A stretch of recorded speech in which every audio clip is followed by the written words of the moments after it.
Chers consommateurs de nos actualités de province, bienvenue. Découverte de 2 sacs de douilles par les services de sécurité de la commune de Katouba à Lubumbashi. Le ministre provincial de l'Intérieur salue le résultat des bouclages lancés depuis un temps dans cette partie du pays. Au cours d'une mise au point devant la presse, il a appelé la population à collaborer avec ses services de sécurité en dénonçant tout cas suspect. Le ministre provincial de l'Intérieur et Sécurité du Haut-Katanga est dans ce propos recueilli par Jean-Claude Mukinga. Il faut dire que cette situation nous préoccupe à un très haut niveau. Et ici, il y a lieu d'apprécier le service que mènent nos services de sécurité, entre autres le bouclage.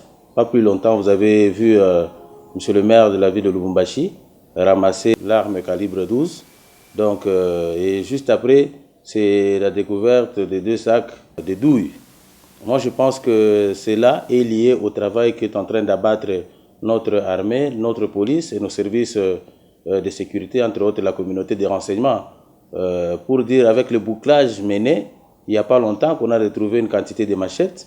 Et qu'est-ce qui ne dit pas que cela est lié au bouclage et que les personnes mal intentionnées ont anticipé, c'est-à-dire ayant su qu'il y a des bouclages à répétition dans différents coins et zones criminogènes que nous avons ciblés. Et voilà qu'aujourd'hui, ils commencent d'eux-mêmes à se débarrasser des armes, entre autres les douilles, les machettes. Je crois que pour ce qui concerne les sacs de douilles ramassés, tout a commencé avec un motard qui aurait aperçu un véhicule jeter ces 2 sacs.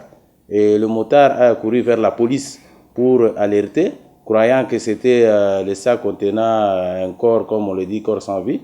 Et quand la police est arrivée, il s'avère qu'ils ont découvert que c'était des douilles, des balles, je crois, de AK-47.